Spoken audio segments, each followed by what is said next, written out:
Pada saat saya muncul pertanyaan itu, saya hanya berpikir, oh iya karena itu liturgi gereja seperti itu, dari sananya sudah seperti itu.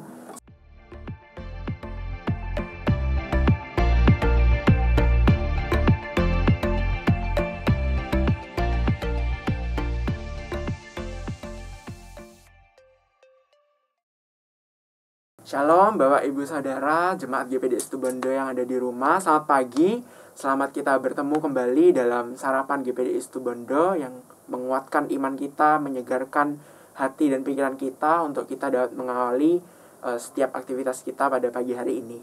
Sebelum kita masuk ke dalam firman Tuhan, mari kita sama-sama memuji Tuhan.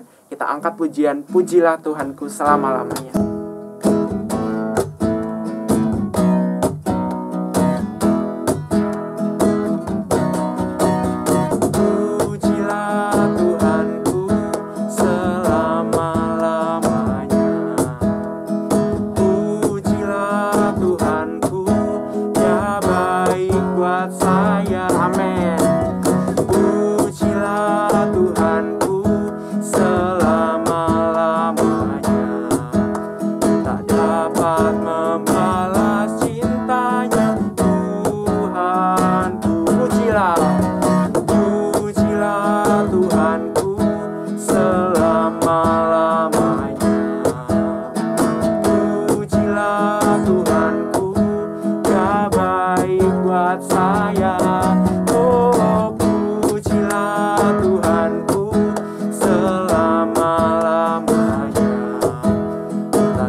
Katakan kesenangan di hatiku yang tidak akan layu, kesenangan dari Tuhan, amin.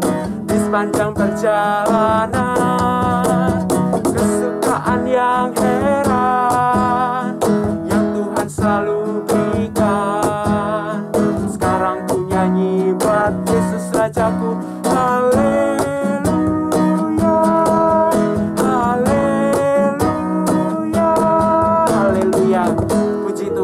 Bapak Ibu Saudara, kita harus selalu senantiasa memiliki hati yang selalu dipenuhi oleh puji-pujian kepada Tuhan. Kita harus selalu rindu senantiasa menaikkan pujian syukur kita kepada Tuhan. Haleluya.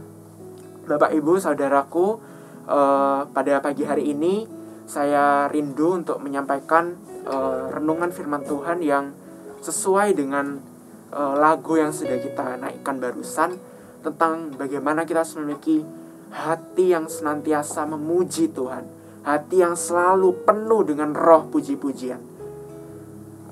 Sebagai orang Kristen Bapak Ibu, puji-pujian itu selalu identik dengan kita anak-anak Tuhan. Setiap kali ibadah persekutuan selalu dalam tata cara ibadah selalu tidak luput dengan memuji Tuhan. Tapi kenapa ya Bapak Ibu, saya juga sering bertanya-tanya kenapa harus diawali atau harus kita memuji Tuhan saat ibadah atau persekutuan. Pada saat saya muncul pertanyaan itu, saya hanya berpikir, oh iya karena itu liturgi gereja seperti itu, dari sananya sudah seperti itu. Sebelum firman Tuhan ada puji-pujian dan sebagainya. Tetapi apa alasan yang mendasar kenapa kita harus memuji Tuhan? Kenapa kita harus memiliki hati yang selalu memuji Tuhan? Tuhan Yesus mengajarkan banyak sekali Bapak Ibu hari-hari ini tentang tema yang saya akan bawakan ini, dan saya rindu untuk membagikannya bersama dengan Bapak Ibu Saudara sekalian. Ada 2 poin penting kenapa kita harus memuji Tuhan. Kenapa kita harus memiliki hati yang selalu dipenuhi oleh roh puji-pujian. Yang pertama adalah karena Allah menghendaki penyembahan yang tulus dari hati manusia. Apakah Bapak Ibu tahu kenapa sih Tuhan itu sangat mengingini penyembahan yang dilontarkan atau yang disampaikan oleh manusia, oleh kita? Padahal kalau dipikir-pikir, kalau Tuhan ingin memperoleh penyembahan yang wah, Dia bisa menciptakan banyak sekali malaikat, jutaan malaikat, roh-roh penyembah yang tiada hentinya dapat menyembah Tuhan di sorga sana. Tetapi kenapa Tuhan Yesus begitu mengingini kita untuk menyembah Dia, mengingini kita untuk memiliki hati yang terus dengan tulus menyembah Tuhan? Itu karena manusia ini tidak sama dengan malaikat. Manusia tidak sama dengan bala tentara sorga yang tidak hentinya memuji Tuhan di sana. Karena apa yang menjadi pembeda Bapak Ibu? Karena manusia memiliki kehendak bebas. Karena manusia memiliki pemikirannya sendiri. Karena manusia memiliki daging dan hawa nafsu. Tidak hanya roh, melainkan ada tubuh dan jiwa. Dan bila mana manusia itu yang memiliki kehendak bebas itu mau memuji Tuhan, maka puji-pujian yang dinaikkan manusia itu adalah pujian yang paling dihargai oleh Tuhan. Dan pujian itu adalah yang diingini Tuhan dari setiap manusia. Ada satu cerita dari tokoh Alkitab Bapak Ibu tentang bagaimana dia sangat bertekun dalam memuji Tuhan dalam setiap keadaan yang ia hadapi, suka maupun duka. Kita bisa belajar dari tokoh seorang Ayub. Yang kita tahu Bapak Ibu, Ayub ini merupakan seorang yang saleh dan kaya raya. Tapi suatu saat ia diizinkan oleh Tuhan mengalami penderitaan yang begitu hebat. Dirinya dikenai penyakit bara yang begitu luar biasa. Kemudian anak-anaknya juga diambil, meninggal semua. Kemudian harta bendanya semua hilang dalam sekejap. Tetapi apa yang dilakukan Ayub Bapak Ibu? Ayub tetap bertekun dalam imannya kepada Tuhan. Bahkan ia meninggikan Tuhan lebih lagi daripada sebelumnya.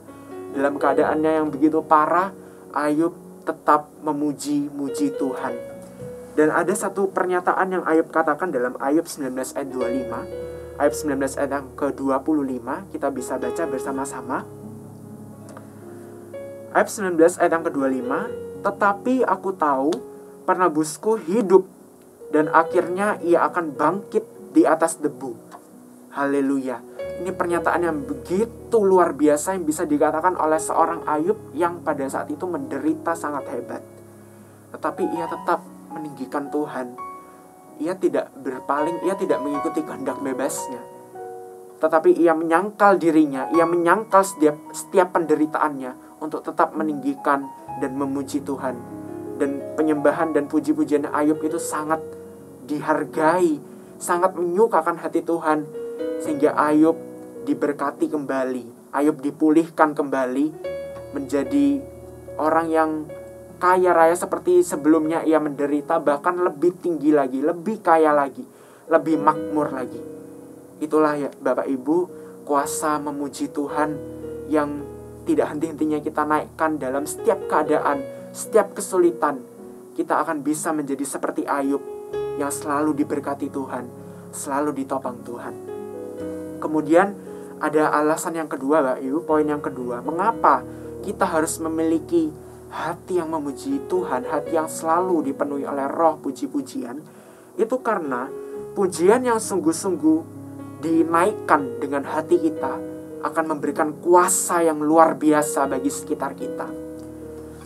Satu tokoh Alkitab lagi Bapak Ibu yang sangat memberkati saya, yaitu Raja Daud. Kita tahu Daud memang terkenal dengan puji-pujiannya, dengan sikapnya ya saat memuji Tuhan yang teramat heboh, teramat gila. Bahkan ia dikatakan seperti orang tidak waras saat dia menari-nari buat Tuhan. Tetapi melalui gaya hidup Ayub ini, banyak orang diubahkan yang melihat Ayub menari segitu gemulainya, segitu hebohnya untuk Tuhan. Orang-orang yang melihatnya bisa menjadi takut, gentar, dan percaya kepada Tuhan yang disembah Daud, yaitu Tuhan kita. Kita baca kisahnya dalam Mazmur 40 ayat yang keempat, yang berkata seperti ini. Ini perkataan Daud Bapak Ibu. Ia memberikan nyanyian baru dalam mulutku. Ia di sini adalah Tuhan. huruf besar. Dan mulutku ini kunya adalah mulut Daud. Ia memberikan nyanyian baru dalam mulutku untuk memuji Allah kita. Banyak orang akan melihatnya dan menjadi takut, lalu percaya kepada Tuhan. Haleluya. Semangat Daud, gairah Daud, hati Daud yang terus penuh dengan roh puji-pujian, terus penuh dengan kecintaannya akan Tuhan, membawa dampak yang begitu luar biasa bagi orang-orang yang melihatnya. Banyak orang menjadi takut, banyak orang menjadi gentar dan percaya kepada Tuhan kita, Tuhan Yesus Kristus. Ada lagi Bapak Ibu, kisah tentang kuasa puji-pujian yang begitu fenomenal, yaitu kisah dari Paulus dan Silas yang mendekam di penjara. Mungkin Bapak Ibu bisa membaca kisahnya di Kisah Rasul 16 ayat 25 sampai seterusnya. Di sana menceritakan bahwa bagaimana Paulus dan Silas ini dikurung di penjara, tangannya dibelenggu, pokoknya tidak bisa bergerak, tidak bisa bebas, karena semua diborgol, diikat. Tapi apa Bapak Ibu yang dilakukan oleh Paulus dan Silas? Mereka tetap memuji Tuhan. Bahkan mereka tidak henti-hentinya memuji Tuhan. Dalam keadaan mendekam di penjara, pujian-pujian yang mereka naikkan didengar oleh orang-orang sekitarnya, tahanan-tahanan yang lain di penjara itu. Dan pada malam hari itu juga, saat mereka menaikkan puji-pujian itu, belenggu-belenggunya bisa lepas karena terjadi gempa bumi yang hebat. Karena kuasa puji-pujian yang mereka naikkan itu begitu luar biasa. Gempa bumi terjadi, borgol-borgol ikatan belenggu-belenggu semua terlepas, bahkan pintu-pintu penjara semua terbuka lebar. Dan itu membuktikan bahwa kuasa Tuhan dalam puji-pujian yang kita naikkan itu sungguh nyata bisa terjadi Bapak Ibu. Ada kuasa untuk membebaskan diri kita dari belenggu. Ada kuasa untuk membawa perubahan dan dampak bagi orang-orang sekitar kita yang melihat kita membawa puji-pujian itu. Dan saat hal itu terjadi pada Paulus dan Silas, kepala penjara yang melihatnya merasa takut, merasa gentar, dan mereka bersujud di hadapan Paulus dan Silas untuk menyerahkan diri untuk dibaptis. Dan keluarga dari kepala penjara ini menyediakan diri untuk dibaptis, percaya kepada Tuhan karena melihat kuasa yang begitu heran dari puji-pujian Paulus dan Silas. Ada kuasa untuk membebaskan diri kita dari belenggu Bapak Ibu, tapi juga ada kuasa untuk membebaskan orang lain dari belenggu mereka masing-masing. Saya tutup dengan satu perumpamaan tentang kendi yang diisi dengan minyak wangi, tentang bejana yang diisi dengan minyak wangi. Ketika bejana itu diisi dengan minyak wangi Bapak Ibu, diisi sampai penuh, tapi minyak wangi ini tidak kunjung habis. Minyak wanginya apa yang terjadi? Ia meluber keluar dari kendi itu, meluber, dan aromanya itu memenuhi setiap sudut ruangan di mana tempat bejana itu berada. Saya ibaratkan kendi ini adalah hati kita Bapak Ibu, dan minyak wangi adalah puji-pujian dan roh yang membawa kita untuk terus memuji Tuhan. Bila hati kita diisi dengan roh puji-pujian itu Bapak Ibu, dengan semangat untuk memuji Tuhan selalu, maka puji-pujian yang kita naikkan akan meluber keluar dari hati kita. Tidak hanya memenuhi hati kita, tetapi juga memberikan dampak aroma wangi untuk sekitar kita yang melihat kita memuji Tuhan dikala senang ataupun susah. Mari kita jadi bejana-bejana yang meluapkan minyak wangi kita dari dalam bejana itu. Mari kita terus meluapkan semangat kita, gairah kita untuk terus memuji Tuhan. Dan mari kita menjadi Paulus dan Silas yang lain yang tetap memuji Tuhan untuk memberikan dampak bagi orang di sekitar mereka. Mari kita jadi Daud yang lain yang tidak peduli apa kata orang, untuk terus memuji Tuhan dengan bebas, dengan lepas, dengan gila-gilaan untuk Tuhan, sehingga banyak orang melihat perubahan dan mengalami perubahan itu dari dalam diri mereka. Mari kita jadi Ayub yang lain yang senantiasa memiliki hati untuk memuji Tuhan dikala susah atau senang, dikala tidak menderita atau menderita, tetap memuji Tuhan, tetap beriman kepada Tuhan, tetap berpegang teguh pada keinginan Tuhan dan kehendak Tuhan, maka Tuhan akan melimpahkan berkat-Nya atas kita. Tuhan akan menerangkan kita dengan cahaya ilahi-Nya, dan Tuhan selalu akan memberkati kita dimanapun kita berada.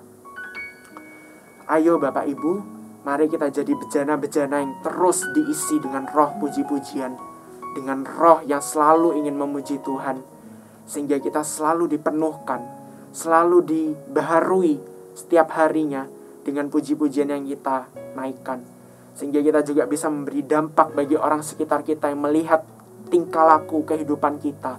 Kita bisa membawa perubahan yang besar bagi gereja Tuhan. Semakin hari semakin disempurnakan, banyak jiwa-jiwa yang terselamatkan oleh hati seorang yang selalu memuji Tuhan. Haleluya. Demikian Bapak Ibu yang dapat saya sampaikan mengenai memiliki hati yang penuh dengan puji-pujian. Karena hati yang penuh dengan puji-pujian sangat besar kuasanya bagi diri kita, juga bagi orang sekitar kita. Haleluya. Terima kasih Bapak Ibu. Selamat beraktivitas. Tuhan Yesus memberkati kita semua.